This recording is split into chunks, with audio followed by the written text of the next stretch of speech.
Hello, welcome to SPMM Revision on Demand. In this broadcast, I will discuss one of the most important graphs that appear in your exams, the ROC curve.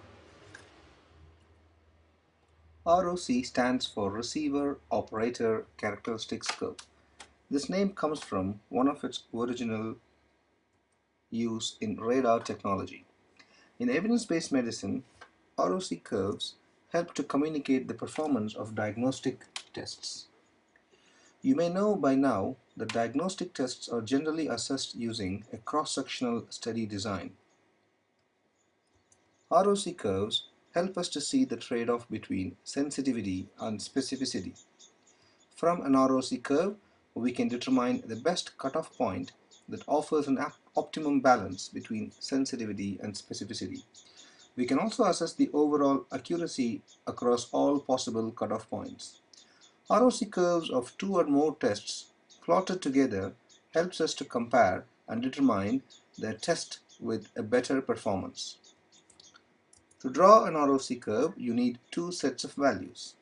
On the x-axis, you plot the false positivity rate, that is 1 minus specificity.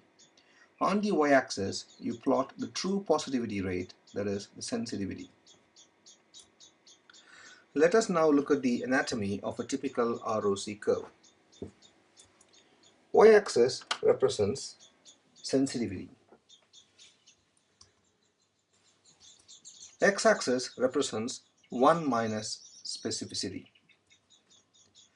Sometimes researchers also draw mirror lines showing complementary values of specificity and 1 minus sensitivity, but this is not required to interpret an ROC curve. The diagonal represents a chance line. A diagnostic test with an ROC curve that lies on the diagonal is only as good as a coin toss. It is correct 50% of the time. Area under the ROC curve gives the value of accuracy. It's 100% for an ideal test that never falters. Vertex is the point that has 100% sensitivity and 100% specificity. Close to the vertex lies the zone with high sensitivity and specificity. Values falling in the zone will have a high likelihood ratio.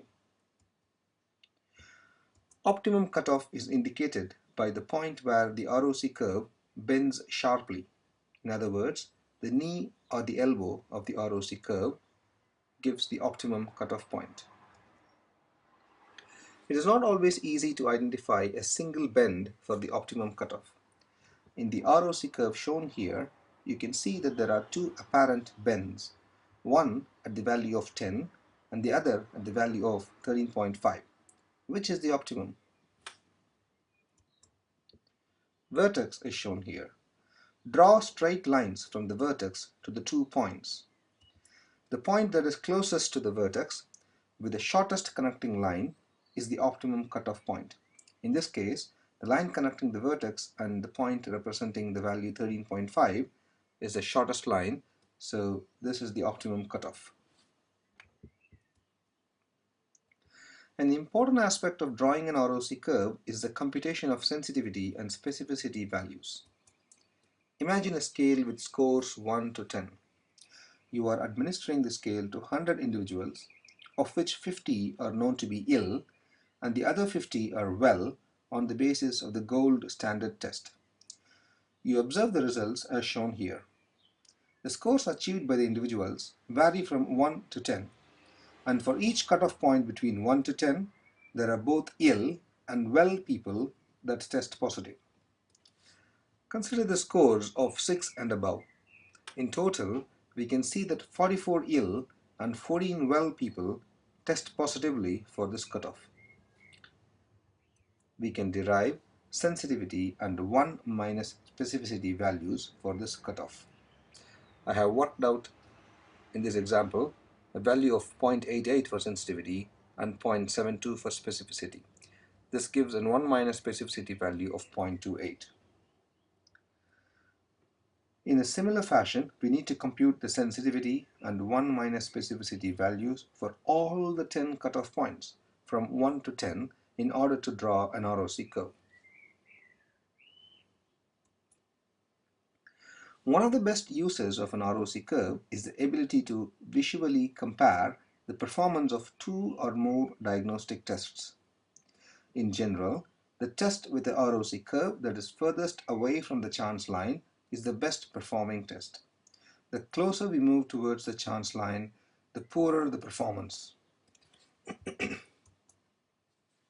Unfortunately, in the real world of comparing diagnostic instruments, we seldom get a clean separation between two tests. In this example, three screening tests for depression in primary care setting are shown. You can see that the curves overlap substantially. In this case, it is useful to look at the AUC, area under the curve, that represents the accuracy. The test with the largest AUC can be claimed as the best performing test. In this example, PHQ had the highest accuracy. So here is an exercise to recap our skills when reading an ROC curve. Identify the cutoff point with the highest sensitivity.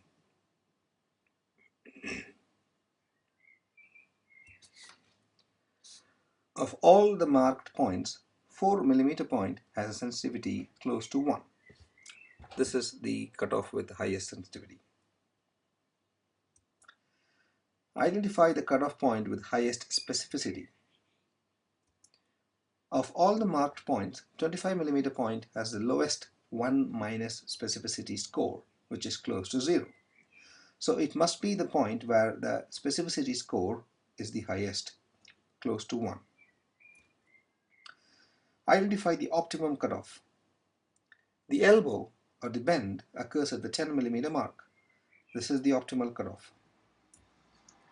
As the optimal cutoff is the tipping point where sensitivity and specificity are both equally high, the likelihood ratio of positive test, which is nothing but sensitivity divided by 1 minus specificity, is likely to be maximum at this point.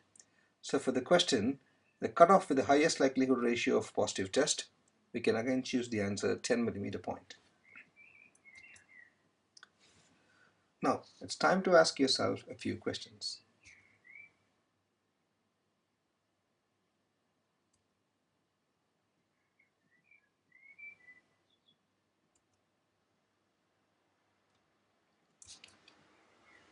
Thank you for choosing SPMM course for your revision.